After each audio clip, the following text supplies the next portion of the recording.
Here we have this nice Lafayette LR 1100. Today, guys, we're gonna do some review with this LR 1100, made in Japan, company called Lafayette. So, guys, if you've seen my other video, I was talking about this Lafayette, and this piece, guys, it's nice looking receiver, and it has a beautiful coloration. When you have one of this and you will plug it in, you will see the beauty, the color of the screen here. And I'm gonna show you that, guys, in a few minutes, but I just want to talk about this a little bit, because this has been a while that I did not really talk about this beautiful Lafayette LR 1100. This receiver, guys, is made in Japan, and it has a beautiful sound. The clarity is amazing. The quality of the sounds is there, and when you plug this to a nice speakers, you will hear the sound of this receiver. Yeah. So anyways, guys, let's turn it on. So you can see over here, you have off and then main, different selections here. And let's turn this on so you guys can see. There it is, guys. We have the PU meters and the radio stations. The dial point, it's orange and red, and the color of the screen, guys, it's blue. Very nice Lafayette. So you can see, and the feeling of this receiver, the feeling of the knobs when you turn it, it's a bit heavy, and you really can feel that it has a nice build when it comes to the knobs. And over here, guys, we have the selection here, the phono, FM, okay, and MPX. You see, I've never seen one of this before, MPX. And then FIL, and then AM, and then AUX. So is that, no, it's FM, I think. No, it's FM is over here. So that's FIL. Yeah, so you can see FIL. And MPX, never heard that before. And here's the bass, to gauge the bass, put more bass to it. And the treble, very nice feeling, guys. These knobs, they are nice.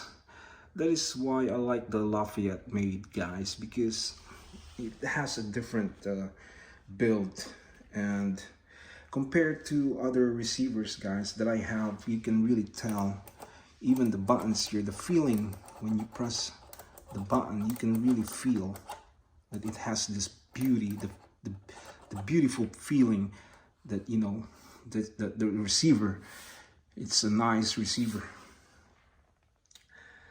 And this now probably in eBay could cost $200 or more or less. It depends on the condition.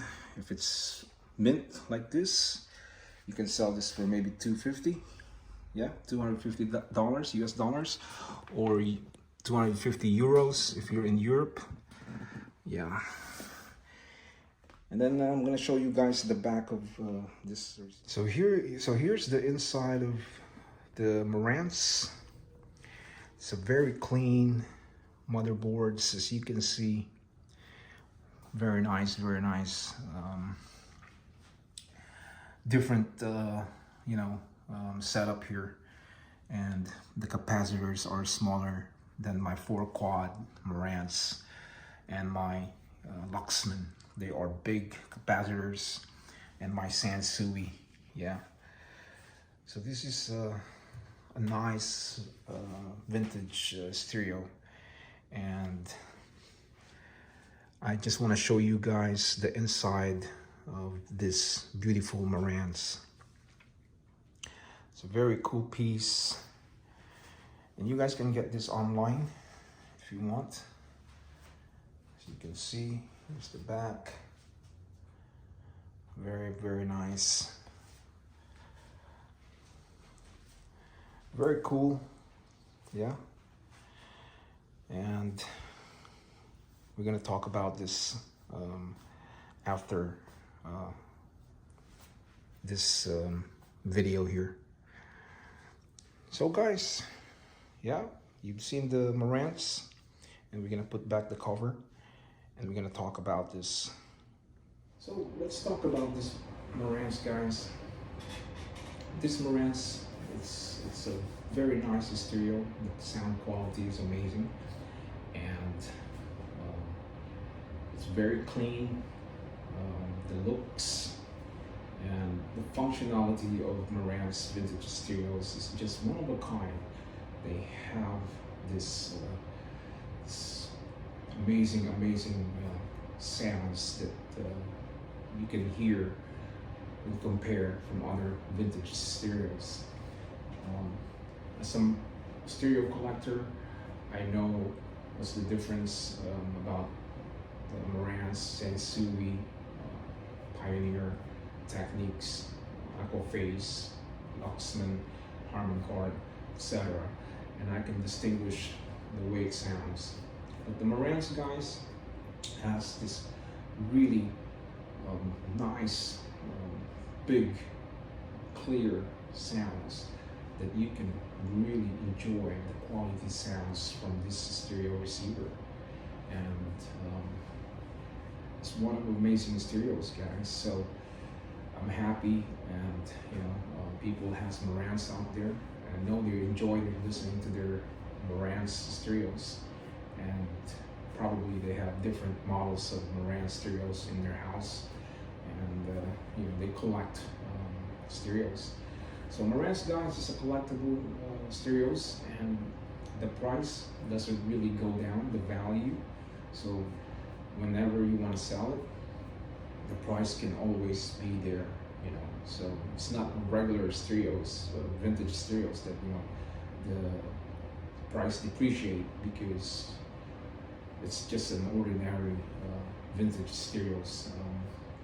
Marantz, Sensui, Lafayette, Aquaphase, Luxman. These are the brands that the price always up there. So it's a good stereos, guys, from Marantz. And yeah, another video here, guys. So there's the back of this Lafayette receiver. This is the antenna. Okay, it has a beautiful feeling, and you can feel when you pushing this down, you can feel that this antenna and this receiver has a nice build, not like other cheap ones. And then you see down here, guys, like I always buy made in Japan, and this thing has 200 watts right there. So this thing has some, kind of strong receiver. And these are, the plugs for the phono, if you have a turntable, MP3, the AUX, and here's the tape, if you have tape player, and here is the FM antenna. Okay, so you can see some of the thing for the antenna, guys. It's like, it's red and black, and you just push it down the plastic. But this one is different, guys. This is the real vintage, back in the day in the 70s, how they built, the really old stereos. So you can see here for the speakers, these are screws, not like red black buttons. And you push the speaker wire inside. This one it's different. See, you have to tighten it. You have to spin the the speaker wire around and tighten it with a screwdriver. Yeah. And over here, it says here, you have fuses here, 2 fuses. See, one left, one right. Because if something breaks or explodes, or the speakers are really, big and this receiver can't take it, or whatever reason, whatever it is, and the fuse we're gonna, it's gonna start diffusing. It's gonna break first before your stereo system, before this receiver. So very nice receiver, guys, and Japan made, guys. It's always good stereos. A lot of Japanese vintage stereos from Akai, Techniques, Pioneer, Sansui, Marantz, you name it, guys. Sony, Harman Kardon, Lafayette. There's many Aquaphase, all these good stereos, vintage stereos that made in Japan. And people are selling this receiver nowadays, guys, for a higher price, because vintage is coming back and people are buying. And the old generation guys, those old guys, they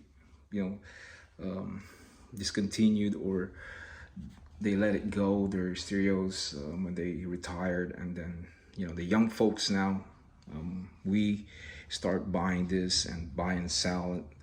And young folks are buying it, and they want to try the sound of the vintage stereos. So definitely, guys, this is a nice stereo. And over here, guys, this is not really a wide receiver like my Lafayette 71 3R. Yeah. And my Pioneer, they are wide. My Techniques, so this is just a bit more than half of the size of other stereo receivers like Sansui 9090. They are really wide, long, and tall, big, heavy. Yeah. But overall, guys, this is a nice receiver. Yeah. Very, very clean still, and I just, and it has weight, guys. It has weight, so you can't really carry this. Maybe you can't really carry this one hand, but you can try. And I'm gonna spin this around so you guys can see. Yeah. The capacitor of this, guys, is a nice size, and the bigger capacitors, the better. The transformers, the bigger the better, And let's plug this in again, and you will appreciate the sound of stereos like this. Very nice piece. Yeah. And this thing here, guys, when you plug the antenna wire in the back, like a long antenna, this thing will move. You got this VU meters here looking for a signal for a radio station. Yeah, you will see that like that. So very cool piece, guys. Amazing. I love it. I love it. Beautiful, beautiful, beautiful. So, guys, another video here from this Lafayette receiver LR1100. That's it, folks. Click the subscribers, and yeah, click all. And thank you for doing that, and I will see you again next time. So for now, I say bye-bye.